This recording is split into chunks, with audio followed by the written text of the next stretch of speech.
नमस्ते। आप सभी माता पिता और देखभाल करने वालों का इस खास एक्सप्लेनर में बहुत बहुत स्वागत है।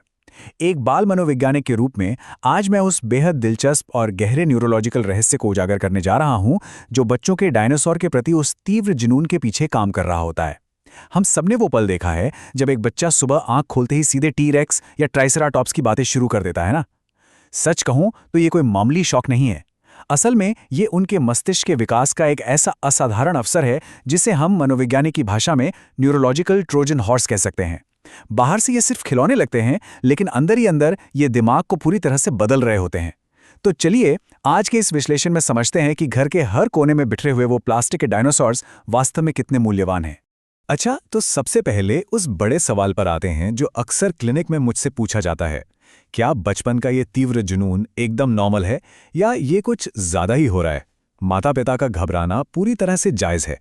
जब एक छोटा बच्चा 47 अलग अलग डायनासोर प्रजातियों के नाम याद कर लेता है, पैकिसेफेलोसरस का एकदम सटीक उच्चारण करता है, लेकिन शायद अभी तक अपने जूतों की फीते खुद नहीं बांध पाता, तो चिंता तो होती है। ये डर बहुत स्वाभाविक है। लेकिन आज बाल मनोविज्ञान के कुछ बेहद शानदार शोधों के जरिए हम इस पूरी स्थिति को एक बिल्कुल नए नजरिए से देखने वाले हैं, और मेरा यकीन मानिए ये नजरिया हम सबको हैरान कर देगा। सेक्शन 1, जुनून को नए नजरिए से देखना। इंडियाना यूनिवर्सिटी ने बच्चों की इन तीव्र रुचियों पर एक बहुत ही ऐतिहासिक शोध किया है, और इसके नतीजे वाकई में चौंकाने वाले हैं। यहाँ जो बात सबसे ज्यादा दिलचस्प है वो है ये विशाल संख्या 1 मिलियन यानी 10 लाख। जरा एक पल के लिए इस न्यूरोलॉजिकल पैमाने के बारे में सोचिए। इंडियाना यूनिवर्सिटी का वो शोध हमें बताता है कि 2 से 6 साल की उम्र के जो बच्चे किसी एक खास विषय में इतना गहरा जुनून विकसित करते हैं, वे असल में अपनी वैचारिक सोच और ध्यान केंद्रित करने की क्षमता को बहुत मजबूत बना रहे होते हैं। इस खास विकासात्मक चरण में एक छोटे बच्चे के मस्तिष्क में हर एक सेकंड में 10 लाख नए न्यूरल कनेक्शन बनते हैं। हर बार जब कोई बच्चा डायनासोर की कोई किताब उठाता है तो उसका दिमाग सिर्फ तथ्य नहीं रट रहा है, वो वास्तव में भविष्य की शिक्षा और फोकस के लिए एक बहुत बड़ा स्थायी न्यूरल नेटवर्क तैयार कर रहा है। और यही चीज बच्चे को एक डीप लर्निंग स्टेट में ले जाती है। न्यूरोसाइंटिस्ट का कहना है कि जब मस्तिष्क इस शक्तिशाली अवस्था में प्रवेश करता है तो ये फोकस के लिए एक पक्का बुनियादी ढांचा तैयार करता है। दिलचस्प बात यह है कि ये बिल्कुल वैसी ही मानसिक स्थिति है जिसमें दुनिया के सबसे महान वैज्ञानिक और विचारक काम करते हैं। इस गहरी अवस्था में रहने से बच्चे का प्रीफ्रंटल कॉर्टेक्स लगातार प्रशिक्षित होता है। यह हमारे मस्तिष्क का वो महत्वपूर्ण हिस्सा है जो भविष्य की योजना बनाने, सही निर्णय लेने और हमारी भावनाओं को नियंत्रित करने के लिए जिम्मेदार होता है। तो मूल रूप से ये अवस्था उस स्थायी ढांचे का निर्माण कर रही है जिसका उपयोग बच्चा अपने पूरे जीवन में करेगा, जिससे उनकी लॉन्ग टर्म मेमोरी और संज्ञानात्मक क्षमता को एक जबरदस्त ताकत मिलती है। सेक्शन 2, बुनियादी शैक्षणिक कौशल का निर्माण। अब देखते हैं कि डायनासोर की ये असीम जटिलता बुनियादी शैक्षणिक कौशल में कैसे बदल जाती है। डायनासोर का विषय अपने आप में बहुत विशाल है। इसमें जीव विज्ञान, भूगोल, इतिहास और भौतिकी सब कुछ शामिल है। यह युवा दिमागों के लिए एक बेहतरीन मल्टी डिसिप्लिनरी ट्रेनिंग ग्राउंड बन जाता है। जब बच्चे लेट क्रिटेशियस काल के बारे में सीखते हैं तो वे असल में भूवैज्ञानिक समय यानी जियोलॉजिकल टाइम की जटिल अवधारणा को समझ रहे होते हैं। एक ऐसा कॉन्सेप्ट जिसे समझना कई बार वयस्कों के लिए भी सिरदर्द बन जाता है। एस्टेरॉयड के टकराने से हुई विलुप्ति की कहानी उन्हें कारण और प्रभाव यानी कॉज एंड इफेक्ट का विश्लेषण करना सिखाती है। और जब वे मांसाहारी और शाकाहारी डायनासोर के बीच का अंतर समझकर उन्हें अलग अलग करते हैं तो वे वैज्ञानिक वर्गीकरण और तार्किक क्षमता का विकास कर रहे होते हैं। वे मूल रूप से यह सीख रहे हैं कि भविष्य में किसी भी जटिल जानकारी को कैसे प्रोसेस और एनालाइज किया जाता है। सेक्शन 3, उन्नत भाषा की जड़ें। अब हम जिस भाषाई फायदे की बात करने वाले हैं वो सच में किसी को भी आश्चर्यचकित कर सकता है। चाइल्ड डेवलपमेंट पत्रिका के एक बहुत ही प्रतिष्ठित अध्ययन से एक अद्भुत तथ्य सामने आया है। जटिल विषयों में गहरी रुचि रखने वाले बच्चे अपनी शब्दावली यानी वोकैब्युलरी के विकास में अपने हम उम्र साथियों से औसतन पूरे 2 साल आगे होते हैं। जी हाँ, पूरे 2 साल। इसका सीधा सा मतलब यह है कि 5 साल का एक बच्चा जो डायनासोर के इस गहन चरण में डूबा हुआ है, वो अक्सर 7 साल के बच्चे के स्तर की शब्दावली का उपयोग कर रहा होता है। यह एक बहुत ही असाधारण भाषाई छलांग है। भाषा के विकास का ये अंतर आप साफ देख सकते हैं। एक बुनियादी वाक्य होता है, डायनासोर बड़ा था। अब इसकी तुलना एक विस्तृत भाषा पैटर्न से करें। ऊंचे पत्तों तक पहुंचने के लिए ब्रैकियोसॉरस की गर्दन लंबी थी।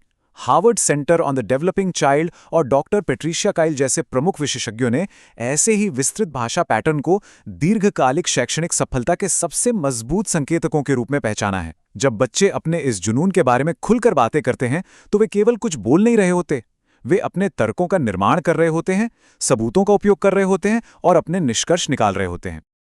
और जो बात इसे और भी सम्मोहक बनाती है वो ये है कि ये भारी भरकम नाम केवल यादृच्छिक शब्द नहीं है। बच्चे अनजाने में ही शास्त्रीय लैटिन और ग्रीक जड़ों को आत्मसात कर रहे हैं। उदाहरण के लिए टायरानोसोरस का अर्थ है अत्याचारी छिपकली, ट्राइसेराटॉप्स यानी 3 सींग वाला चेहरा, और वेलोसिरैप्टर मतलब तेज चोर। शब्दों की उत्पत्ति और बनावट का ये बुनियादी ज्ञान उन्हें भविष्य में असाधारण रूप से बेहतरीन पाठक और लेखक बनने की एक बहुत ही मजबूत नींव देता है। सेक्शन 4, भावनात्मक बुद्धिमत्ता और लचीलापन। अब हम अकादमिक दुनिया से थोड़ा हटकर एक गहरे मनोवैज्ञानिक संबंध की ओर बढ़ते हैं जो अक्सर परिवारों को सबसे ज्यादा हैरान करता है। आमतौर पर लोग डायनासोर को विज्ञान से जोड़ते हैं, भावनाओं से नहीं। लेकिन जॉर्ज मेसन विश्वविद्यालय की विकासात्मक मनोवैज्ञानिक डॉक्टर थालिया गोल्डस्टीन का यह निष्कर्ष अत्यंत शक्तिशाली है। जब बच्चे डायनासोर होने का नाटक करते हैं, दहाड़ते हैं या उनके जैसा चलते हैं, तो वो एक गहरी न्यूरोलॉजिकल प्रक्रिया से गुजर रहे होते हैं। ये रोल प्ले परिप्रेक्ष्य लेने यानी पर्सपेक्टिव टेकिंग की क्षमता विकसित करता है।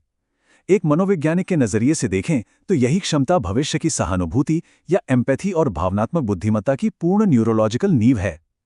उनका मस्तिष्क सक्रिय रूप से ये समझने का अभ्यास कर रहा है कि किसी दूसरे की जगह खुद को रखकर दुनिया को देखना कैसा होता है।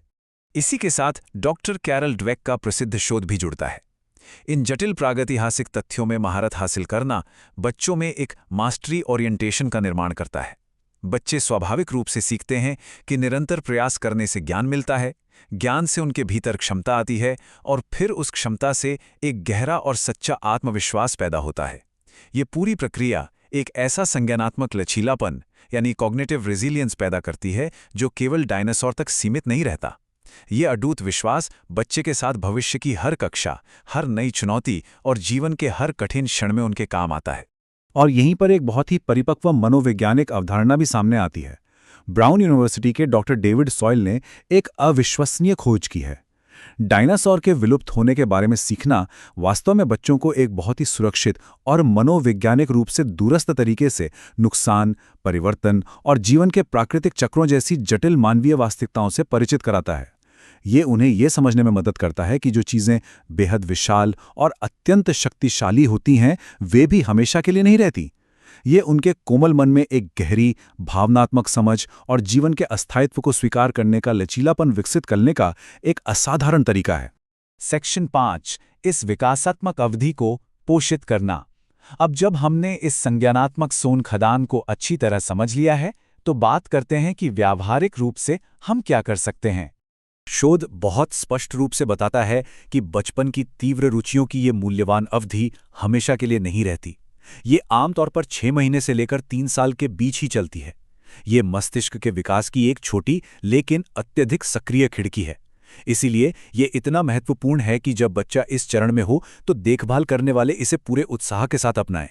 इसे किसी विकर्षण या शोरगुल के रूप में नहीं बल्कि सीखने और विकास के एक दुर्लभ अवसर के रूप में देखा जाना चाहिए। इस सुनहरे संज्ञानात्मक चरण का अधिकतम लाभ उठाने के लिए हम आज ही ये 4 विशिष्ट कदम उठा सकते हैं। पहला, उनके ज्ञान का परीक्षण करने के बजाय वास्तविक और जिज्ञासु प्रश्न पूछें। दूसरा, इस रुचि को एक पुल के रूप में उपयोग करें और इसे गणित या भूगोल जैसे अन्य विषयों से जोड़ें, जैसे टी-रेक्स हमारे घर से कितना लंबा होगा। तीसरा और शायद सबसे जादुई कदम, बस उनसे इतना कहना है, अच्छा मुझे इसके बारे में और बताओ। यह साधारण सा वाक्य बच्चे को यह विश्वास दिलाता है कि उनका ज्ञान मूल्यवान है, जो किसी भी महंगे शैक्षिक ऐप से कहीं बेहतर उनके विकास को गति देता है। और अंत में सकारात्मक पहचान वाले वाक्यों का उपयोग करें, जैसे तुम्हारी याद रखने की क्षमता सच में बहुत अद्भुत है। तो आज के इस गहन विश्लेषण के अंत में हम सबको इस एक विचार पर जरूर सोचना चाहिए। अब ये जानकर कि ये डायनासोर का जुनून बच्चे के मस्तिष्क में गुप्त रूप से कितनी शानदार चीजों का निर्माण कर रहा है, अगली बार जब वो दौड़ता हुआ आकर आपको कोई नया डायनासोर तथ्य बताएगा तो आप उसका जश्न कैसे मनाएंगे। एक बाल मनोवैज्ञानिक के रूप में मेरा बस यही सुझाव है कि अगली बार उस खिलौने को केवल एक शौक ना समझें, उसे एक विकासशील मस्तिष्क की शानदार वास्तुकला के रूप में देखें। बच्चे की इस असीम जिज्ञासा का पूरा समर्थन करें, क्योंकि आज जो ये मजबूत न्यूरोलॉजिकल नींव रखी जा रही है वो जीवन भर उनके काम आएगी। तो क्या हम उस अगले टीरेक्स की दहाड़ के लिए तैयार हैं? बिल्कुल।